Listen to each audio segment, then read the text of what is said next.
You alright? Yeah, I got first aid kit. I'll be right with you. I didn't really want to make this video today.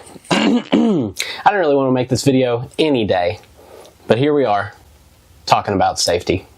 I'm Brad. This is DIY Wouldn't You. This video is talking about getting hurt on a job site. Stay tuned.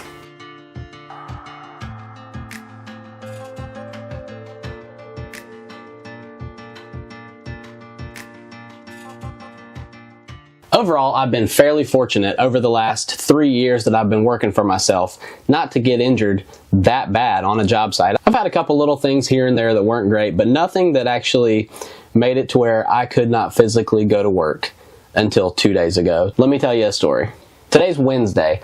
On Monday this week, I started the installation of a solid walnut mantle in a new construction house that a friend of mine's building. In the process, I had a little mishap with the router and ended up having to get 5 stitches and out of commission for yesterday and today. And I'm hoping that's all. I'm hoping to get back to work tomorrow. So I'm on the job site prepping my solid walnut mantle as well as the bracketry and the wall to mount this thing. First off, I just want to say thank you to everybody that was involved. I want to thank the cabinet guy, I think his name's John, I don't even know this guy that well, for his quick action in getting his first aid kit to help me get my finger cleaned up and wrapped up so that we could go get it taken care of. I want to thank the doctor at the urgent care in town for his expertise, his nice spirit, his calm nature, and his level of knowledge in this area. The Lord put the right people in my path that day. Now, this bracket kit comes with a template that you actually screw to the back of the mantle where you're going to route out for this bracket and drill holes for your pipes that actually mount this to the wall and support it. My compact router just has a small base plate that's probably 3 inches by 4.5 maybe. So I've got one hand on the router body and one hand on the base plate routing along. When you're in this industry, you always hear the term, "It happens so fast." And you often hear the term also, it's not a matter of if, it's a matter of when you get hurt doing this kind of work. I've been fortunate enough to dodge that bullet for quite a while, but 2 days ago it hit me, and it hit me pretty good. So I'm routing along on this mantle, and all of a sudden my router grabs something. I don't know what it grabbed, whether it was the guide, the template that was screwed to the mantle, or if it was a knot in the wood. But when it grabbed it, it sent the router sailing. It jumped off of the piece of wood. So if you've got a sensitive stomach, you might not want to watch this next part of the video. You might want to fast forward slightly.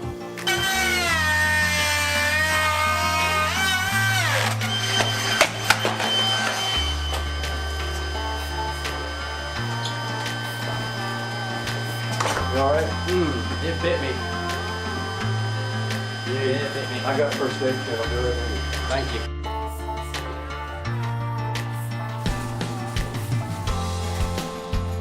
But that router grabbed something and bounced off the wood. When it did, I tried to get my hands out of the way, but it happened so fast. I had a flush trim bit in the router to cut against that template. It's a pretty gnarly bit, and when it jumped, it ran down the surface of my index finger on my left hand. Before I even had a chance to really realize what was going on, one of the cabinet guys came out the back door and he said, You alright? I said, It bit me. and he said, hold on, I've got a first aid kit in the truck. He runs to his truck, comes back with a first aid kit, gets it cleaned up, gets it wrapped up. And thankfully my buddy that is the builder was on site when it happened. And so we get in his truck, we start heading to the urgent care. He goes ahead and logs in and gets me an appointment. The appointment wasn't for a while, and so we were able to come back to the job site and get my tools loaded up for the day. And at that point, I had sat down for a while, had something to drink, so I didn't feel like I was going to pass out anymore. And I was able to drive myself to the urgent care. And like I said, the doctor that was there is actually a hobbyist woodworker. And just a month ago, he injured himself similar to how I did, but his included a table saw, not a router.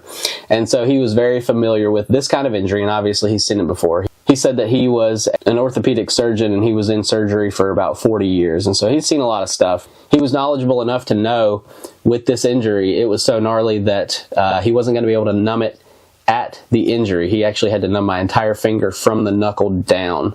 If he tried to numb it at the injury, he said that there would still be a lot of pain with the nerves that were damaged in it. So numbed me up at my knuckle, stitched me up. I got 5 stitches, and there are some spots that he could not put a stitch because the meat was... The pain is pretty terrible. But like I said, I'm thankful for the doctor that was there. I'm thankful for my friend Dustin. I'm thankful for John, I believe is his name. And I'm thankful for the Lord's provision over my life and my career. So I'm going to take this time, I'm going to get some quotes done, I'm going to get this video done, and then I'm going to get back on the job with extra safety precautions. This is not a plug. I have ordered something for my router that from now on I will use. I will no longer be using my router without a double handle base plate. If I am, I will make provisions to keep my hands away from the actual base plate. Here is the router plate that I have ordered. I'll put a link to this base plate in the description of this video. I haven't received it yet. It should come today, but reading the reviews, it looks like it's a solid purchase, and I'm hoping moving forward I won't have to experience this sort of incident again. I'm very thankful for this career path that I've chosen. I know that there's risks involved. I just was hoping to avoid them if I could. But everything that happens like this is a learning experience, and I know what not to do when I'm using a router from now on. Here at DIY Wouldn't You, we want to inspire and educate. We want to make projects entertaining and encourage you to try something fun, learn something new, and impress yourself and your friends. We want to remind you that just because you haven't done something, it doesn't mean you can't. So keep learning, keep building, keep DIYing. And also, please remember, tools are dangerous. Things can happen so quickly. Take all the safety precautions you can. If there's a situation where you should be wearing gloves, wear those gloves. I try to always wear safety glasses. I've had things thrown in my eyes before, and it's not fun. Wear safety glasses. Get some that don't fog up. Get some that aren't scratched up or scratch resistant. Get those safety precautions in place. Right now, I'm 2 days out of work. And being self-employed, I don't need 2 to 3 days down because of an injury. I need to be able to keep moving. So, thanks for watching this video. I hope you go check out some of the other videos on my channel. We've got an early 1900s farmhouse that we're renovating right now. If you haven't seen any of those videos, go check that series out. That's a lot of fun. We've got our first round of rough-in inspections done. We're getting ready to start insulating and closing in that property. It's going to be a lot of fun from here on out. So I hope you'll tune into that. For everybody that supported me and supported this channel, I really appreciate you guys. You don't know how much it means to me. And I'll catch you guys in the next one. A little bit more lighthearted. I'm Brad. This is DIY Wouldn't You. Thanks for watching. See you next time. Got my router bit set here to where the bearing will catch the guide here as I go around. I'm going to start with my bit.